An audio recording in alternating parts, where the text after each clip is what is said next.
నమస్తే, welcome to NSTV news. నేను అరుణ. ముందుగా బుల్డన్ హెడ్లైన్స్.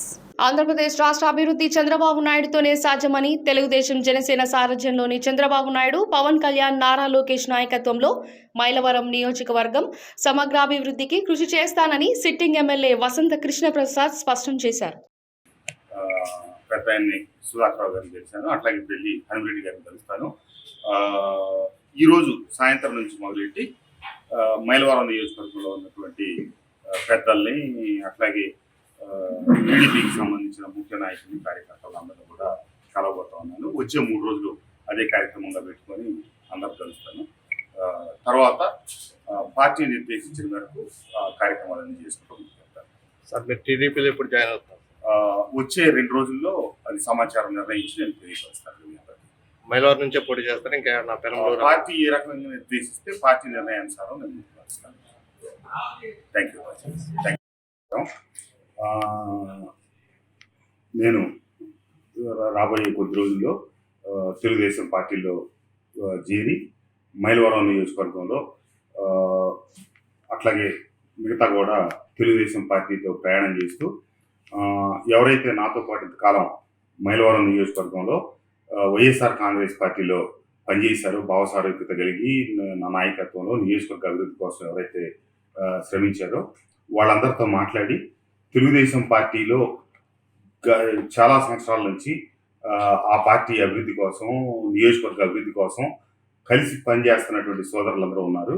వారితో భావసారూప్యత కలిగి వారి నాయకత్వంలో నాయకులు కావచ్చు, కార్యకర్తలు కావచ్చు, వారితో కలిసి వారి వెనక సాగేటట్టుగా, తెలుగుదేశం పార్టీ కార్యవర్గం వెనక నడిచేటట్టుగా నన్ను ఇష్టపడి నా పనితీరు నచ్చి ఉన్న నాయకులందరినీ కూడా కలుపుకొని రాబోయే రోజుల్లో అతి త్వరలో తెలుగుదేశం పార్టీలోకి చేరటానికి ముహూర్తం అదంతా నిర్ణయించుకొని పత్రికా సోదరుల ద్వారా తెలియజేస్తాను. తప్పకుండా నాకేమైతే శాసనసభ్యుడిగా 5 సంవత్సరాలు అవకాశం కల్పించిన నా మైలవరం నియోజకవర్గ ప్రజానీకానికి, అట్లాగే మైలవరం నియోజకవర్గ సమగ్రాభివృద్ధి కోసం నేను నిరంతరం పనిచేస్తానని, నా రాక వల్ల ఏ రకమైనటువంటి తెలుగుదేశం నాయకుల్లో కానీ, కార్యకర్తల్లో కానీ, గతం నుంచి పార్టీకి వెన్నుదన్నుగా నిలబడ్డ వారికి ఏ రకమైనటువంటి ఇబ్బంది కలగని రీతిలో అందరినీ కలుపుకొని వారిని ముందుండి వారితో పాటు కలిసి సాగుతానని, నా వల్ల తెలుగుదేశం పార్టీకి మంచి జరుగుతుందో చెప్తే ఏ రకంగా కూడా ప్రత్యక్షంగా కానీ పరోక్షంగా కానీ ఏ రకమైనటువంటి ఇబ్బందులు కలగని స్థితిలో ముందుకు సాగుతానని, ఏవైతే ఈ రాష్ట్రాన్ని అభివృద్ధి పదంలో ఒకనాడు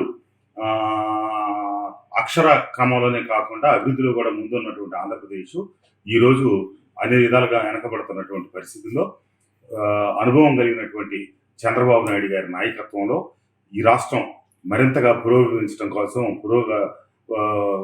పురోభివృద్ధి సాధించడం కోసం వారి నాయకత్వంలో, వారి అడుగుజాడల్లో నడవటానికి సిద్ధమయ్యి తెలుగుదేశం పార్టీలో చేరబోతున్నానని చెప్పి తెలియజేస్తూ, చేరే తేదీ, ఈ ఇతర వివరాలన్నీ కూడా అతి త్వరలో మీ అందరికీ తెలియజేస్తానని చెప్పి థ్యాంక్ యూ. నియోజకవర్గంలో నాయకులతోటి, టీడీపీ నాయకులతోటి, కార్యకర్తలతో ఆల్రెడీ టచ్లో ఉన్నాను. నాకు దాని గురించి చెప్పారు. నేను టచ్లో ఉండటం అంటే ఇట్లా పార్టీలో చేరుతున్నాననే విషయం రూఢి అయిన తర్వాత కొంతమంది నాయకులు నాకు ఫోన్లు చేశారు. అదే ఇట్లా అవును అని చెప్పి నేను చెప్పడం జరిగింది.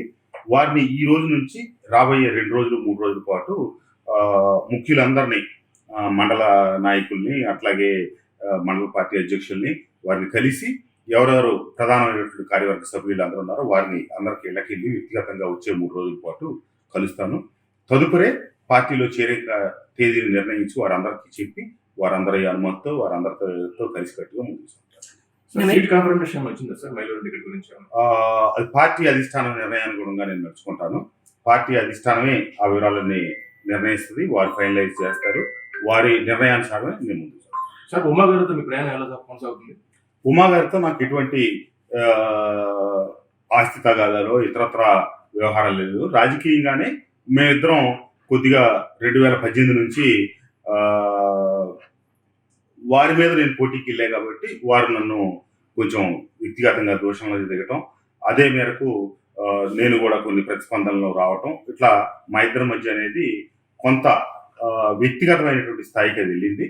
కానీ అది సరైనది కాదు. నేను రాజకీయాల్లో ఎన్నోసార్లు గతంలో కూడా చెప్పాను, మన రాజకీయ ప్రత్యర్థులమే తప్పితే వ్యక్తిగతమైనటువంటి మనకేం వైరం లేదని చెప్పి, అలాగే రాజకీయంగా ఈ రోజున వారి దగ్గరికి అదే పార్టీలోకి ఆ వేదిక మీద నేను వస్తున్నాను కాబట్టి వారందరితో కూడా కలిసి పనిచేయడానికి నేను సిద్ధంగా ఉన్నాను. తెలుగుదేశం పార్టీ బలోపేతం కోసం, ఈ జిల్లా ఈ రాష్ట్ర అభివృద్ధి కోసం అందరితో నేను కలిసి ప్రయాణం చేయడానికి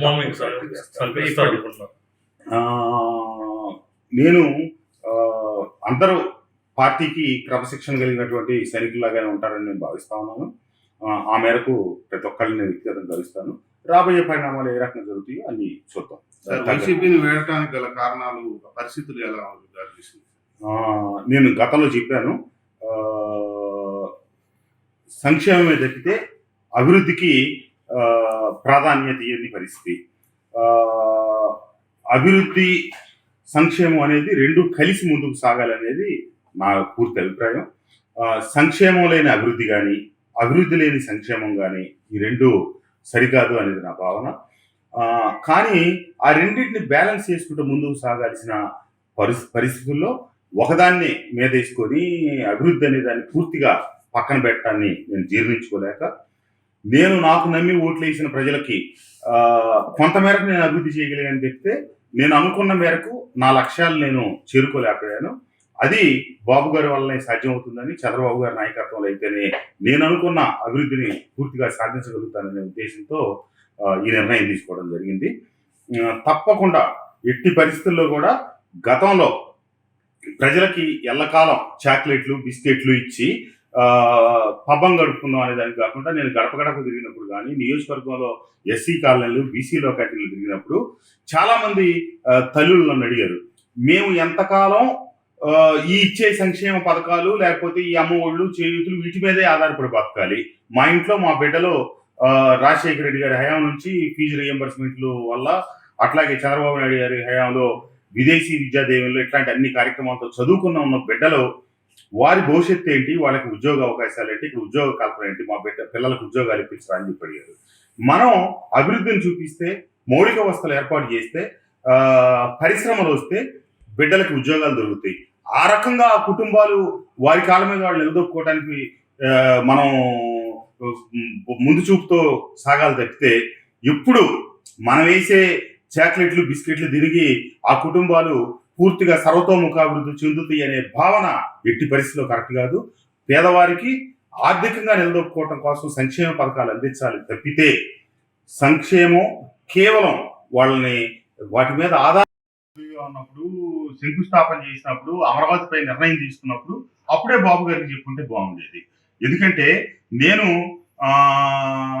వైఎస్ఆర్ కాంగ్రెస్ పార్టీలో ఉంటా, ముఖ్యమంత్రి గారిని పార్టీలో చేరే ముందుగానే నేను అమరావతి మీద మీ నిర్ణయం ఏంటన్నా అని చెప్పి అడగటం, వారుండి స్పష్టంగా నేను ఇల్లు కట్టుకుంటున్నాను, ఆఫీస్ కట్టుకుంటున్నాను, అమరావతి యాక్సెప్ట్ చేశాను కాబట్టి నేను అక్కడ ఉంటున్నాను, నన్ను అంటున్న ప్రతిపక్ష నాయకుడికి, అంటే ఆ రోజున ముఖ్యమంత్రి గారికి చంద్రబాబు నాయుడు గారికి ఇల్లు లేదు, ఆఫీస్ లేదు అని చెప్పి చెప్పారు.